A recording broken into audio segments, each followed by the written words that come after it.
Alright, maraming salamat po sa cooperation. At nandito po kami sa inyong harapan para ilahat ipakilala ang ating mga kandidato. Unang-una ang number 53, Pastor Apollo C. Quiboloy. At nandito po tayo para ipaalam sa inyo ang kanilang mga programa at kung ano ang desisyon, mga plano nila sa ating Pilipinas. Si Pastor Apollo C. Quiboloy po ay katulad din natin ng ordinaryong Pilipino.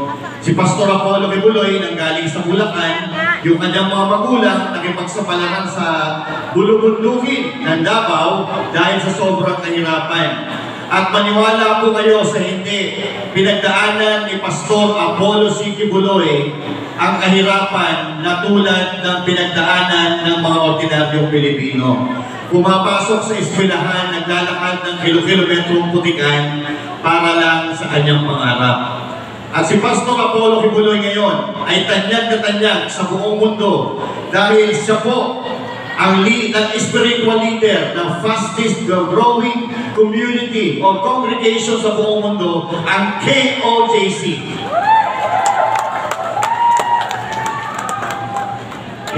Hindi naman po lingid sa kaalaman ninyo na marami ang paninira na ibinabato kay Pastor Apollo C. Quiboloy.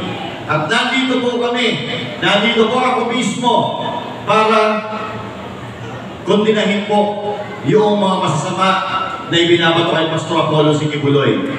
At siyempre, mga kababayan, mamaya kung pwede po kayong magtanong regarding sa kandidatura ni Pastor Apollo C. Quiboloy, lahat po ng katanungan ninyo, personal, political, sasagutin po natin yan para tayo ay magkaintindihan. Si Pastor Apollo C. Quiboloy po ay best friend ni Pangulong Duterte na pinakamagaling na presidente sa Pilipinas.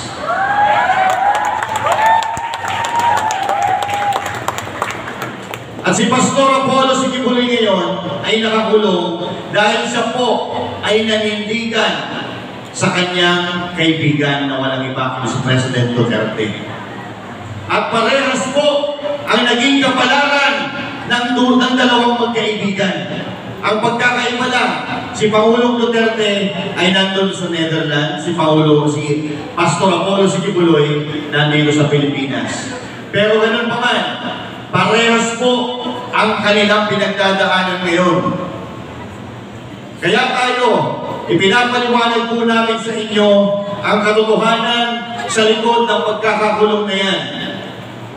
Si Pastor Apollo C. Quiboloy ay isa sa pinakamalakas na alay ni Pangulong Duterte.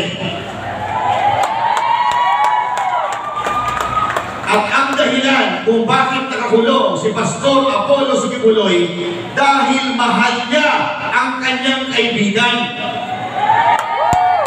Mahal niya si Pangulong Duterte at kung ano ang gusto ni Pangulong Duterte, yun ang landas sa tinungo ni Pastor Apollo C. Quiboloy. Naniniwala po ba kayo na si Pangulong Duterte ay may nagawa sa Pilipinas? Merong nagawa sa Pilipinas. Si Pangulong Duterte nga ay gustong hiramin ng mga banyaga, gusto nilang maging presidente nila si Pangulong Duterte. At naniniwala po ako, mga kababayan, na malaki ang ambag ni Pastor Apollo C. Quiboloy sa success ng Duterte administration. Dahil bilang isang matalik na kaibigan, si Pangulong Duterte sa tuwing inaabot siya ng katanungan, mga bagay-bagay na nahihirapan siya pagdesisyonan, kay Pastor Apollo Quiboloy siya unang lumalapit. Isa rin po spiritual council ni PRRD si Pastor Apollo C. Quiboloy. At naniniwala po ako na hindi mag-i-endorso si Pangulong Duterte ng kandidato na hindi niya pinagkakatiwalaan. Tama, mali? Bilang matalik na kaibigan, di ba may kasabihan na kapag kaibigan, pag tunay na magkaibigan ay walang iwanan. Yan ang pinatunayan ng pagkakaibigan ni Pangulong Duterte at ni Pastor Apollo C. Quiboloy. Kaya po tumatakbo si Pastor Apollo C. Quiboloy ay dahil sa ilang kadahilanan. Unang-una na po dyan, yung injustice. Ako po ay isa sa nakaranas ng injustices na dinanas ng Kingdom of Jesus Christ. At gusto ko po malaman ninyo, mga kapatid, dito sa Quezon City, ako po ay hindi miyembro ng Kingdom of Jesus Christ. Ako po ay Katoliko.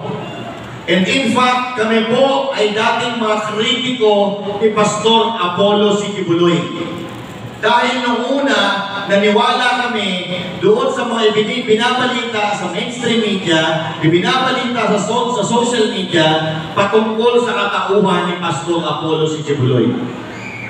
Pero, sa kabila ng pagiging kritiko namin sa kanilang sekta at kay Pastor Apollo C. Quiboloy mismo, imbis na magalit, kami ay inimbitahan doon sa Kingdom of Jesus Christ. At nandun kami para mag-obserba. At doon, mga kababayan, marami kaming natanong, na-interview na mga miyembro ng Kingdom of Jesus Christ, iba-ibang istorya, iba-ibang pinagdaanan, pero lahat sila, mahal nila si Pastor Apollo C. Quiboloy. Di ba dapat, kung rapist ng isang tao, iiwan siya ng kanyang mga miyembro? Pero, bakit lalo pa siya minahal ng kanyang mga miyembro?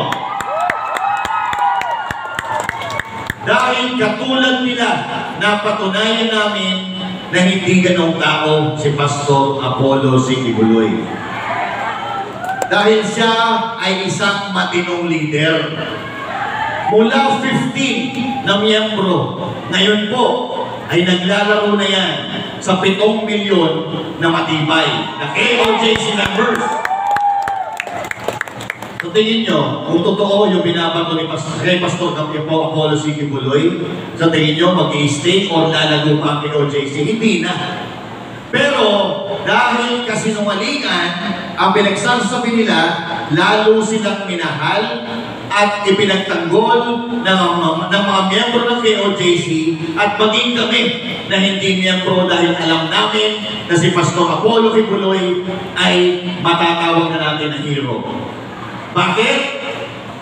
Dahil si Pastor Apollo Quiboloy ay nagligtas ng libo-libong buhay na napariwarang buhay, mga dating turugista, mga iniwan ng kanyang mga magulang, at kung ano-ano pa ng mga kriminal dito sa Pilipinas. Pero, imbis na husgahan ni Pastor Apollo C. Quiboloy ang mga tao na yan, kinugtog niya, dinamitan, binihisan, pinaliguan, pinakain, at ngayon, namumuhay ng masagana, mapayapa, at sobra-sobra pa sa kanilang mga kailangan. Yan po ay totoo, mga kababayan, dahil kami mismo ay nag-interview sa mga miyembro na yan. At kung meron kayong mga cellphone, meron kayong mga data, tingnan nyo, Glory Mountain, Prayer Mountain, at Kingdom sa Davao. Yan po ang mga tinatawag na paraiso sa lupa. Hindi pa nakakapasok si Pastor Apollo C. Quiboloy sa politika, marami na po siyang nagawa. Yan po ay dating masukal na gubat na ngayon ay merong 500,000 na mga pine tree na itinanim dyan ni Pastor Apollo Quiboloy at ng kanyang mga miyembro. At tunay nga naman na si Pastor Apollo Quiboloy ay mapagmahal sa kalikasan at ehemplo ng kalinisan. Yan po si Pastor Apollo Quiboloy. Kanina, Sinabi ko kung bakit tumatakbo si Pastor Apollo Sikibuloy. Si Pastor Apollo Sikibuloy ay biktima po ng injustice. Biruin nyo, yung warrant of arrest nakapangalan sa ibang tao at naka-address sa ibang lugar, pero sinerve sa Davao. Isn't it injustice? Injustice po yun. Hindi naman nakapangalan kay Pastor, pero kay Pastor sinerve yung warrant of arrest. Napakalaking katarantaduhan po nun. Dahil si Pastor ang hinahanap nila, dahil si Pastor ang leader. Pag ikaw ay matinong leader, ikaw talaga ang tatargeted. Pero may tanong ako, ano po pagkakaiba ng magnanakaw sa politiko? Ano po? May parang walang alam ha. Ano ang pagkakaiba ng magnanakaw sa ibang politiko? Kasi yung mga leader, ang tawag na